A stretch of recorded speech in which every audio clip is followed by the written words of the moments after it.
Que faire des mômes? Que faire des mômes? Que faire des mômes? Que faire des mômes?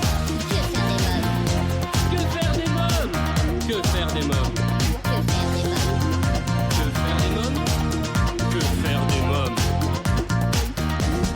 Eric Couder. Bonjour à tous, chers parents, grands-parents, professionnels de la petite enfance, c'est Eric Couder, vous écoutez Que faire des mômes, votre rendez-vous hebdomadaire 100% famille à écouter à la radio et en podcast sur quefairedesmômes.fr et toutes les plateformes audio. Au programme et comme chaque semaine, je vous dévoilerai ma sélection des meilleures sorties à faire en famille, notamment au cinéma, et vous présenterai ma sélection livres. J'aurai le plaisir de recevoir aujourd'hui Patrice Laffont pour la comédie dramatique d'Olivier Balu, mise en scène par Laurent Zivery, dernier carton à découvrir jusqu'au 29 avril du lundi au mercredi à 20h au Petit Théâtre du Gymnase. Laurent Kébous et Julien Artus du groupe Les Hurlements de Léo pour nous présenter leur nouvel album musical et leur magnifique conte pour enfants dont le thème est l'exil mondial stéréo. Cette émission vous est proposée grâce au soutien de nos partenaires Étoile de Rêve et l'atelier du futur papa Bordeaux. Étoile de Rêve, c'est 15 ans d'expérience dans les événements pour enfants. Vous avez un anniversaire ou une fête de famille à fêter ? N'hésitez plus, contactez-nous au 01 45 74 11 23. 01 45 74 11 23. Une équipe de professionnels est à votre écoute sur Paris et la région parisienne, dès la prise en charge de votre demande jusqu'au jour de votre fête. Préparez-vous au bonheur d'être père. L'atelier du futur papa Bordeaux vous propose 3 ateliers innovants et dédiés aux futurs et nouveaux papas. Devenez un papa formidable en participant à ces ateliers. L'atelier du futur papa Bordeaux, votre partenaire pour une nouvelle vie de famille. L'atelier du futur papa Bordeaux, l'art d'être père sans un père. Réservez votre atelier dès maintenant sur atelierdufuturpapa.com.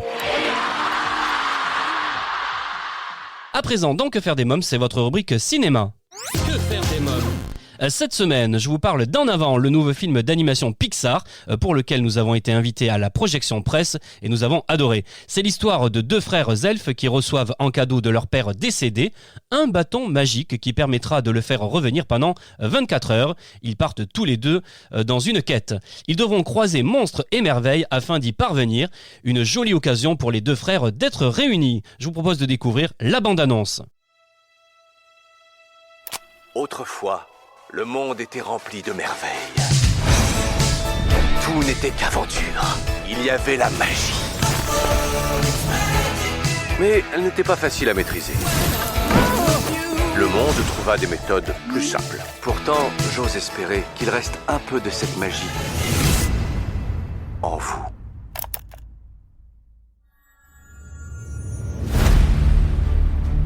Votre père tenait à ce que je vous le donne une fois que vous auriez tous les deux passé vos 16 ans. C'est un bâton de magicien. Papa était magicien. Quoi? Cher Yann et Barley, je vous invite à l'aventure. Vous devrez trouver le sortilège qui me fera revenir pour une journée, ainsi je pourrai voir ce que mes garçons sont devenus. Ramener à la vie? Mais non, ça se peut pas. Si, ça se peut. Avec ça. Je vais rencontrer papa. La magie ne dure qu'une journée. C'est notre seule chance de le ramener. Mais je suis nul en magie.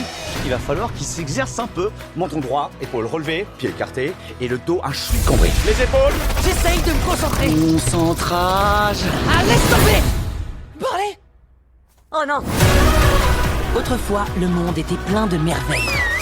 Ils sont trop mignons. Qu'est-ce que t'as dit? Oh non! Toi, t'es mort! Je crois qu'il reste encore de la magie en chacun de nous. C'est ça qu'il nous faudrait. Un sort pour créer une passerelle magique sur laquelle tu peux marcher. Si t'es persuadé que la passerelle est là, elle sera là. Tu vas y arriver.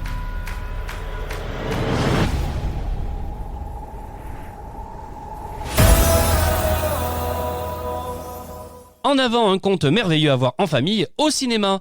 À présent, je reçois dans Que faire des mômes Patrice Laffont pour dernier carton à découvrir jusqu'au 29 avril, du lundi au mercredi à 20h au Petit Théâtre du Gymnase. Bonjour Patrice Laffont. Bonjour. Alors, vous triomphez tous les lundis, mardis et mercredis à 20h au Théâtre du Gymnase dans Dernier carton. Alors, qui est Richard Santenac? Eh ben, Richard Santenac est un personnage qui pourrait me ressembler un peu, puisque c'est un homme de télévision, et qu'il fait une émission littéraire un peu, enfin, j'imagine style pivot. Ce que j'aurais beaucoup aimé faire quand je faisais de la télévision à haute dose, c'est-à-dire de présenter les choses un peu plus sérieuses que les jeux. Voilà, et à part ça, c'est un personnage un peu imbu de lui-même, un peu cassant, un peu... mais qui tout d'un coup, à qui il semblerait que tout réussisse jusqu'au début de la pièce, tout d'un coup il s'est fait plaquer par sa petite camarade, on suppose, pas on suppose, même on le dit, beaucoup plus jeune que lui, et il est dans des espoirs plus complets au début de la pièce, voilà. Alors que vous êtes sur le point de déménager, vous faites la rencontre de Oussama, un personnage assez complexe, hein, on peut dire ça. Hein. Totalement complexe, puisque même encore maintenant, j'ai pas encore compris, donc il est totalement complexe.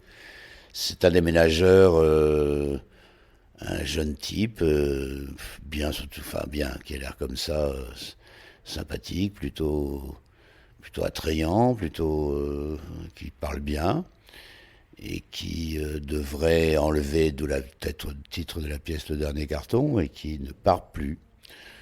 Alors au début, je suis assez méchant à beaucoup dire, mais assez, disons, méprisant avec lui. Puis peu à peu la tension monte et je m'aperçois qu'il faut quand même que je fasse gaffe parce que je sais pas très bien ce qu'il me veut. Je pense que lui non plus, au début, il sait pas très bien ce qu'il me veut, puis peu à peu l'affrontement commence et ça devient très tendu, sinon violent. Alors Patrice Laffont, lorsqu'on vous a proposé cette pièce, qu'est-ce qui vous a séduit avant tout ? D'abord, c'est une pièce qui a été écrite en partie par moi, parce que l'auteur Olivier Ballus, ça part d'une histoire que je lui racontais, avec un déménageur qui m'est un peu arrivé, mais qui n'a rien avec ça, qui était une pièce, qui était un moment un peu comique dans ma vie, et dont il a tiré cette histoire, donc ça ne m'était pas totalement inconnu. Et puis, comme ces toutes dernières années, puis j'ai fait beaucoup de théâtre en tournée, j'ai joué que des pièces très légères, disons pour résumer, de boulevard, et que je me suis toujours senti plus à l'aise dans ce que j'ai joué, dans des personnages plus, schématisons, plus dramatiques, ben, je me suis dit, ça c'est exactement ce que j'ai envie de jouer en ce moment. Donc voilà. Est-ce que vous m'accordez à dire que c'est une pièce moderne ? Oh, c'est une pièce surprenante, c'est une pièce très moderne, oui, c'est et par le sujet, et par le ton, et par même sa structure, parce qu'en plus c'est une pièce très courte, puisqu'elle dure 1h10. Donc c'est un moment de vie poussé à son paroxysme, mais dans lequel, pour un acteur, il y a beaucoup de choses à faire, parce que c'est une question de sentiments, et puis bon, on est comme on est habillé comme on est, il n'y a pas de décor, c'est dans un lieu, c'est normal, hein, on déménage, donc il n'y a plus rien. C'est très, très dépouillé. Et puis ça devient même, à un certain moment, très physique, parce qu'on s'empoigne, enfin, je ne vais pas tout dévoiler, mais c'est dur, donc c'est passionnant à faire. Mais ça demande, contrairement à une pièce de boulevard à plusieurs personnages, où on sort, on rentre, là, ça demande une attention et une énergie pendant 1h10 permanente, parce que s'il y en a un des deux qui décroche, pardonnez-moi, bah, la pièce peut en souffrir. Donc il faut qu'on soit au même diapason tous les soirs. Et ça, pour un vieux monsieur comme moi, c'est pas tous les soirs facile. Alors c'est Laurent Ziveri qui vous met en scène. Comment vous a-t-il fait travailler ? C'est-à-dire que c'est une pièce il faut pas se raconter l'histoire, c'est une pièce qu'on a déjà jouée il y a quelques années, et même à Avignon. Mais elle a pris une couleur très différente avec l'apport de Laurent, qui nous a fait travailler d'abord avec beaucoup de bienveillance. Il n'a pas critiqué ce qu'on pouvait faire, il nous a amené vers autre chose. C'est-à-dire que moi, mon personnage au tout début de la pièce, c'était plutôt un mec énervé mais gentil, tandis que là je suis carrément méprisant. On sent très bien que ce type est pas de mon milieu et que j'ai pas envie de l'avoir dans les pattes pendant longtemps. Et que ce qu'il va me dire ne m'intéresse pas trop. Donc il nous a amené à ça tout doucement. Il a fait vraiment une vraie mise en scène, alors que dans la première version, c'était l'auteur et nous-mêmes qui avions, mis au point un petit peu cette pièce comme ça, sans très bien savoir où on allait. Elle est éclairée, il y a des sons, il y a des musiques, il a fait un vrai travail de mise en scène, mais tout ça avec beaucoup d'intelligence et de bienveillance, voilà. Mais pour les scènes physiques, pour en revenir à ce qu'on disait au tout début, ça c'est plutôt nous qui les avons réglés nous-mêmes de façon à pas nous faire mal, parce que ça pourrait, étant donné que le déménageur d'abord est plus violent que moi dans la pièce, mais dans la vie, il est beaucoup plus balèze et beaucoup plus vigoureux. Et s'il y allait vraiment, il pourrait me laisser sur le tapis. Et d'ailleurs, chaque soir, à un moment, il me fait une espèce de prise de Krav Maga qui me met dans les vapes. D'ailleurs, enfin, je tombe un peu évanoui et il appuie sur un point précis qui est un vrai point de Krav Maga de mon cou, sur lequel heureusement il n'appuie pas vraiment, parce qu'un soir il s'est un peu lâché et il a appuyé vraiment et j'ai cru que je partais complètement dans les vapes. Donc il faut faire gaffe, il faut s'empoigner, ça soit le plus vrai possible, mais je vous assure que, enfin, je ne vais pas tout dire, mais à un moment j'ai une sensation très inconfortable et je ressors de là, j'ai vraiment ça dure pas, mais des courbatures partout et je suis pas en forme, quoi. Alors quel est selon vous le secret pour arriver à tenir autant le public en haleine? Parce que c'est le cas, moi du début jusqu'à la fin, j'ai été pris dans le suspense et j'ai été tenu en haleine. Bah écoutez, tant mieux, j'ai coutume de dire, quand tu pourrais essayer de résumer un peu, que c'est un thriller, c'est là où c'est très moderne, c'est un thriller au théâtre, tout en étant très linéaire comme ça, c'est une pièce qui part un peu dans tous les sens, on ne sait jamais vraiment ce qui va arriver, lequel des deux personnages va prendre le dessus sur l'autre. Et puis je crois aussi que ça a l'air bête, mais c'est important, c'est une pièce courte. Donc on se pose beaucoup de questions, mais on finit à peine de se les poser et d'essayer de les résoudre que la pièce est déjà finie. Et j'ai coutume de dire que cette pièce, elle a un avantage, c'est que si on aime, au bout d'1h10, on se dit « Oh, c'est déjà fini », et si par hasard on n'aime pas, ce qui peut arriver, on a eu des gens qui n'aimaient pas du tout, parce qu'ils ne sont pas entrés dedans, ils se disent enfin c'est fini, donc on a pour tout le monde, quoi, disons, en quelque sorte. Patrice Laffont, l'envie de monter sur scène est venue tout petit, je crois, jouer la comédie.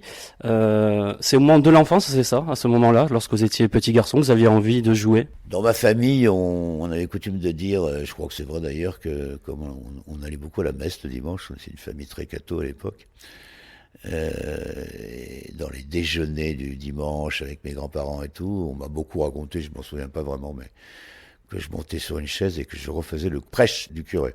Ça m'a toujours plu et très vite, j'ai appris des textes pour moi, comme ça, comme on a coutume de dire dans ma chambre, je me faisais les personnages, je me déguisais un peu. Et puis, quand j'ai fini des études peu brillantes et que j'ai pas eu mon bac et que mon père m'a dit « Bon, maintenant, qu'est-ce qu'on va faire ?» Parce que mon père était un grand éditeur, Robert Laffont, qui rigolait pas trop avec les études, avec la culture et tout ça. Et je lui ai dit « Papa, je veux faire du théâtre. » Et l'intelligence, il a eu l'intelligence, qu'il a toujours eu d'ailleurs, jusqu'à la fin de sa vie, de me dire « Écoute, mon fils, je ne peux pas aller contre. Choisissons ensemble. Qu'est-ce qu'il y a en ce moment sur Paris comme cours qui pourrait te convenir ?» Et je me suis retrouvé, alors là, c'est pas le meilleur souvenir que j'ai, je me suis retrouvé dans le salon d'une vieille comédienne qui s'appelait Maddy Berry, qui, si je me souviens bien, a dû hanter la Comédie Française à un moment, qui était enrobée d'espèces de jupons et de robes absolument démentielles, qui dans son salon me faisait travailler. Et comme elle ne sentait pas très bon, j'y allais pas avec un plaisir énorme.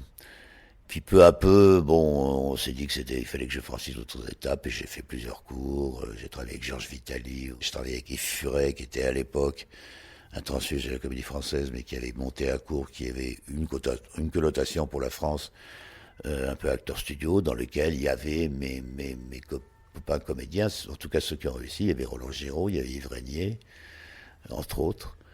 Et voilà, ça a commencé comme ça.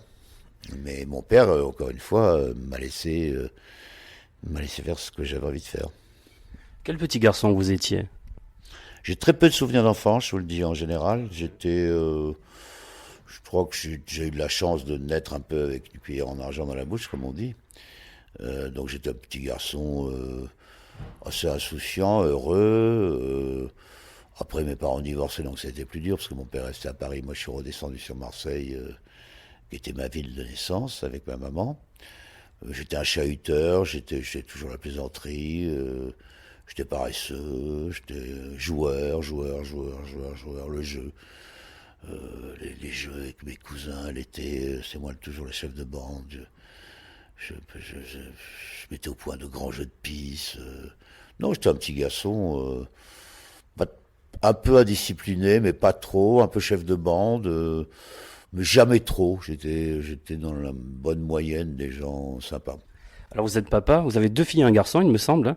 Quel papa êtes-vous ? Oh, quel papa j'ai été, parce que maintenant, bon, ils vivent de leurs propres ailes. Bon, j'ai un fils qui a commencé dans autre chose et qui maintenant depuis un certain temps est réalisateur, fait beaucoup de clips, et puis il développe des affaires et tout. C'est un garçon que j'adore parce qu'il me ressemble beaucoup et il a cette qualité primordiale que j'ai. Il n'y en a pas tellement d'autres. Il est très tolérant et il adore les gens. J'ai une fille un peu plus jeune, Axel, comédienne, que beaucoup de gens connaissent, qui a fait beaucoup de one-man show, qui a été Miss Météo pendant longtemps sur Canal+, et qui a créé vraiment un style avec qui on s'entend aussi très bien, mais qui est plus sévère que mon fils. Et quand elle est venue voir cette pièce, pour en revenir à la pièce, c'était la première fois où elle me disait, papa, là, ce qui m'a scotché, et quand je sais que ma fille va voir un spectacle que je joue, c'est la seule fois, moi qui n'ai jamais le trac, c'est le seul moment où j'ai le trac. Et là, elle m'a soulagé. Donc maintenant, depuis qu'elle est venue tous les soirs, je joue en confiance. Et puis j'ai une toute jeune petite fille, pas petite, mais elle a 25 ans, que j'ai eue avec ma femme, avec ma deuxième femme, qui, elle, a un métier plus classique, enfin, si j'ose dire. Elle travaille chez Dior, mais elle est atteinte aussi par le virus, non pas du corona, mais du théâtre, et elle joue.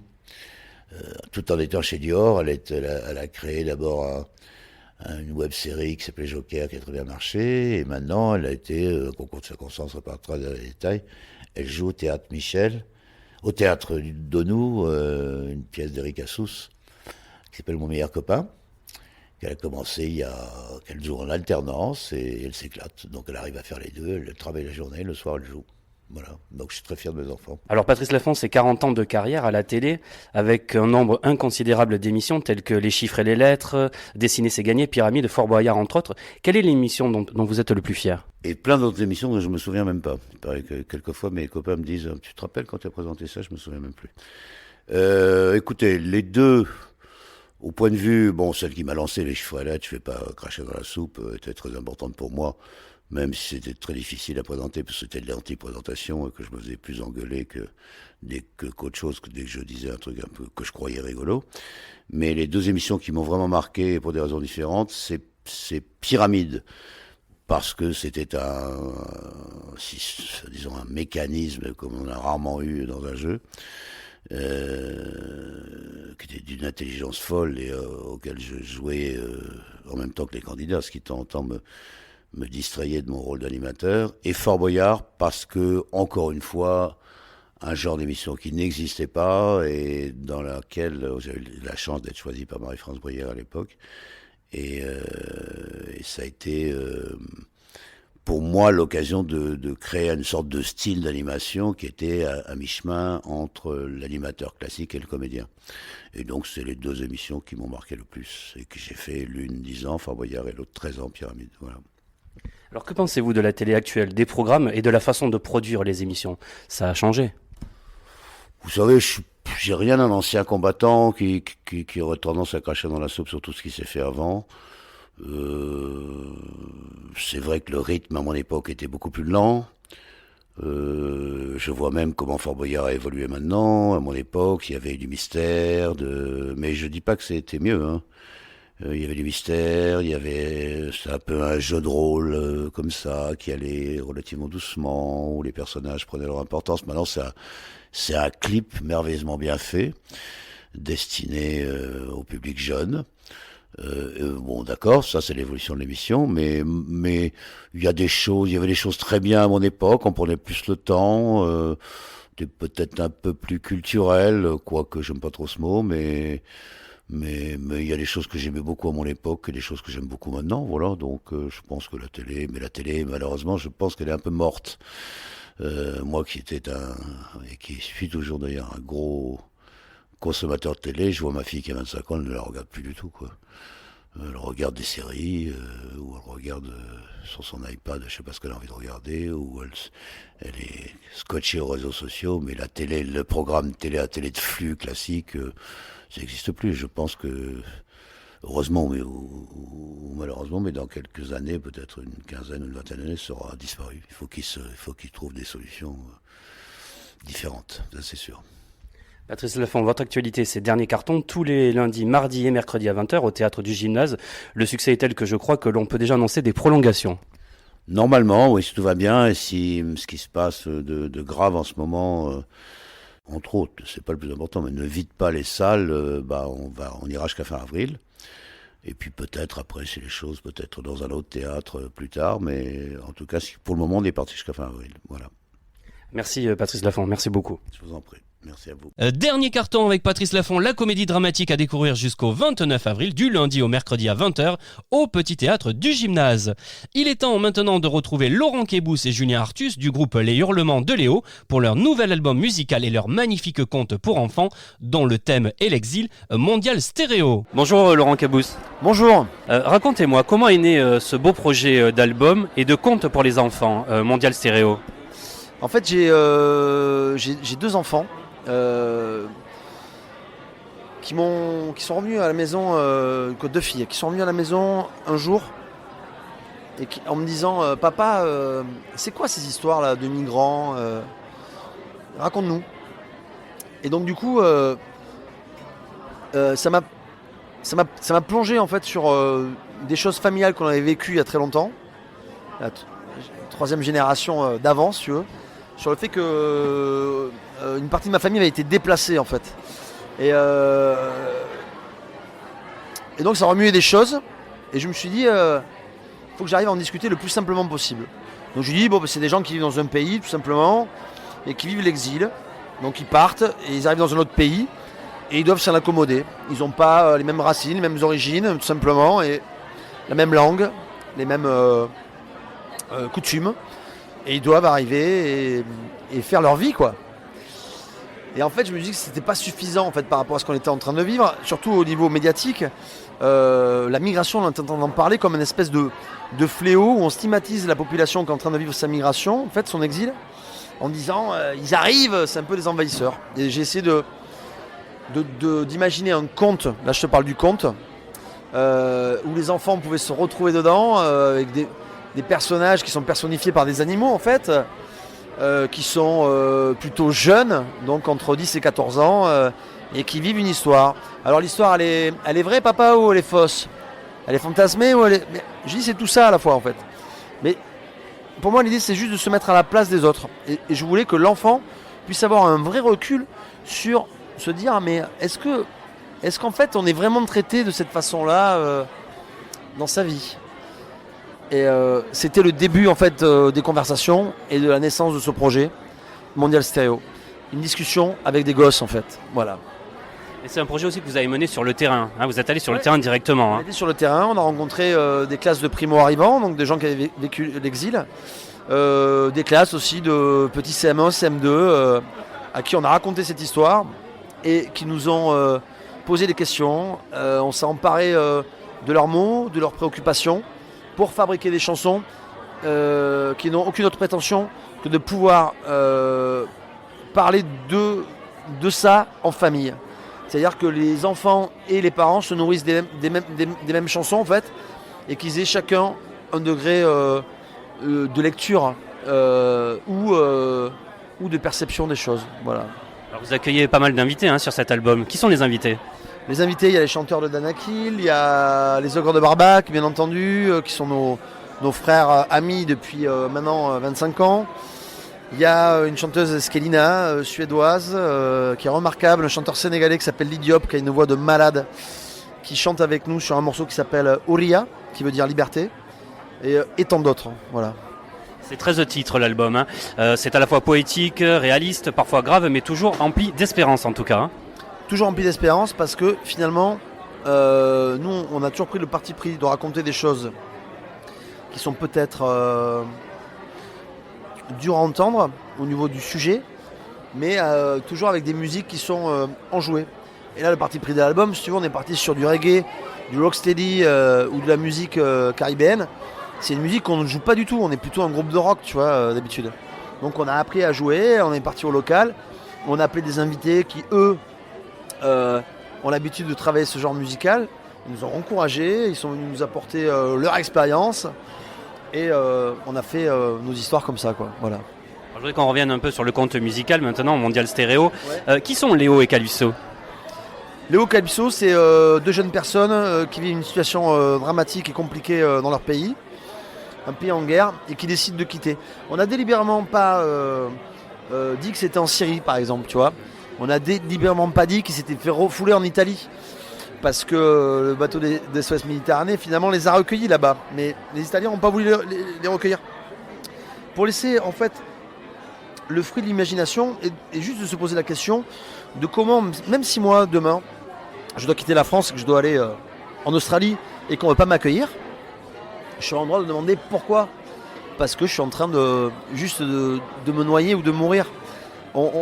C'est un projet humaniste. Chacun d'entre nous se doit d'être humain et de se mettre à la place de l'autre. C'est un truc qui est difficile à faire, mais c'est tellement bon de garder ça en tête, en fait. Voilà. Alors vous avez coécrit avec Thomas Jimenez et c'est Ludovic Bouillet qui a réalisé les illustrations. Quelques mots sur chacun et comment vous avez travaillé ensemble ? Thomas Jimenez, c'est un garçon que j'ai rencontré il y a 15 ans, avec lequel on joue dans un groupe de chant révolutionnaire espagnol. Thomas Jimenez, c'est quelqu'un qui a la double nationalité. Thomas Jimenez est un enfant issu de l'immigration. Son grand-père espagnol a fui Franco en 1936. Et Thomas Jimenez en a entendu parler, pas par ses parents, mais par lui-même, en allant sonder son grand-père, en lui disant « mais raconte-moi en fait ce que tu as vécu ». Donc Thomas Jimenez, c'est quelqu'un d'impliqué, et quelqu'un d'humain. Et Thomas Jimenez a déjà écrit des bouquins et moi je n'en avais jamais écrit. Moi je ne sais écrire que des chansons, c'est un format qui est plus court. Donc je me suis rapproché de mon camarade parce que c'est quelqu'un qui est sensible et c'était l'homme de la situation. Et après Ludovic Bouillet, c'est un illustrateur de talent qu'on a rencontré par hasard, par le biais de notre régisseur qui s'appelle Antoine. Et je le remercie à Antoine d'avoir eu cette idée-là et de nous présenter Ludovic, parce que Ludovic a personnifié ces personnes avec talent. Il y a une image moi, qui me tient à cœur dans le conte jeunesse, qui est cette mise en abîme et cette métaphore de la bouteille qui est jetée à la mer, avec dans la bouteille le bateau des migrants qui sont en train de se déplacer.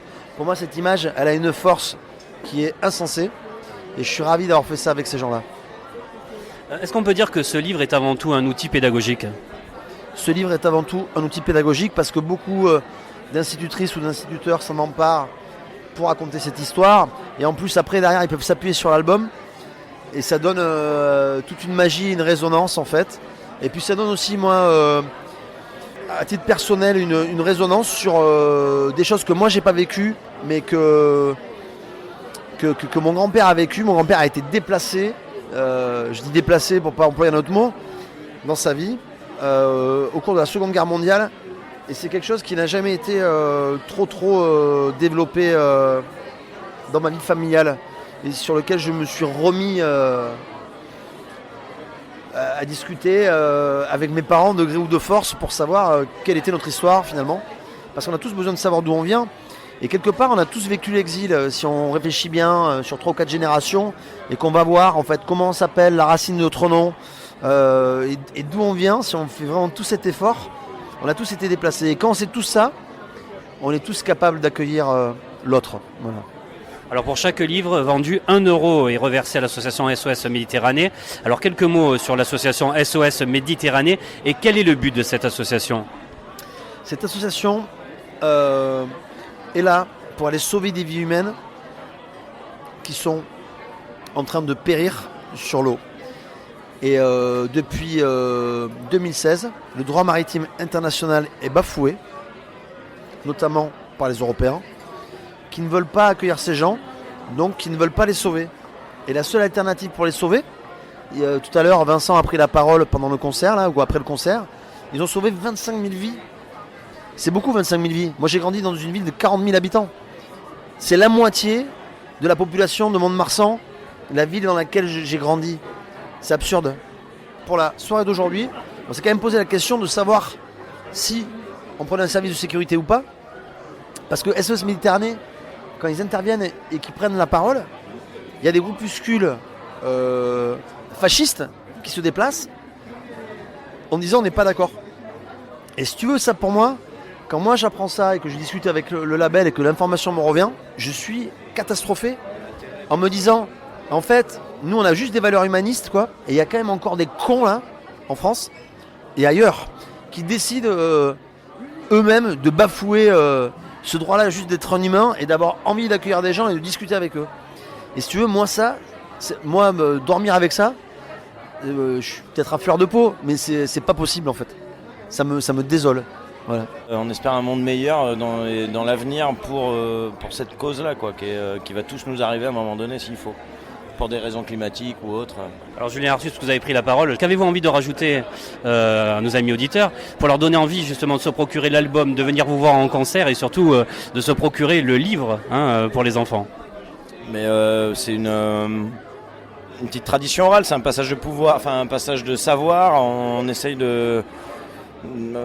grâce au micro qu'on nous donne, de rentrer peut-être dans des débats qui nous appartiennent pas, et qui nous appartiennent plus d'ailleurs. Ça va voyager, ça va faire son œuvre, mais que ce genre de débat puisse rentrer à l'école ou à table en famille, puisque nous, ça nous est arrivé en tant que père de famille, donc on est sujet à ça, à répondre à ces questions-là, et on n'est pas on peut pas dire qu'on a fait un objet pédagogique, mais en tout cas c'est en train un peu de le devenir malgré nous, parce que ça développe ou ça amène à des débats qui n'avaient pas lieu avant.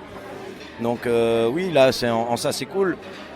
L'objet CD et l'objet vinyle, on refile quelques souhaits SOS Méditerranée pour, comme disait Vincent, c'est plus des gouttes d'eau à ce stade-là, et donc c'est bien de l'entendre dire aussi, de se l'entendre dire.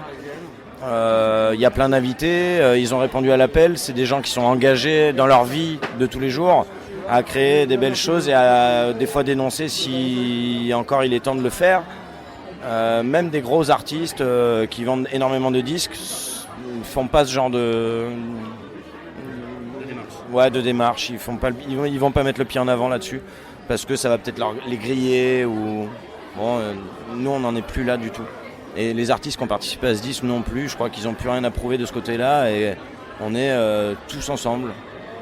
Très bien, je vous remercie Julien Artus, merci beaucoup. Merci à vous.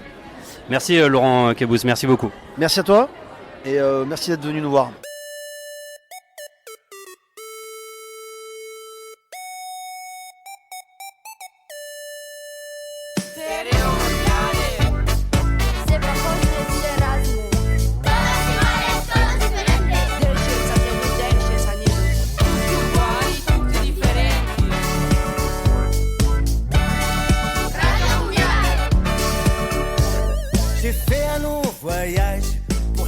Jusqu'à vous, par-delà les grillages des chiens au garde à vous.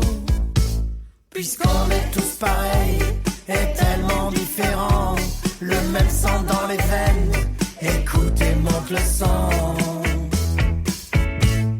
Mondial Stéréo, couleur dans ta sono.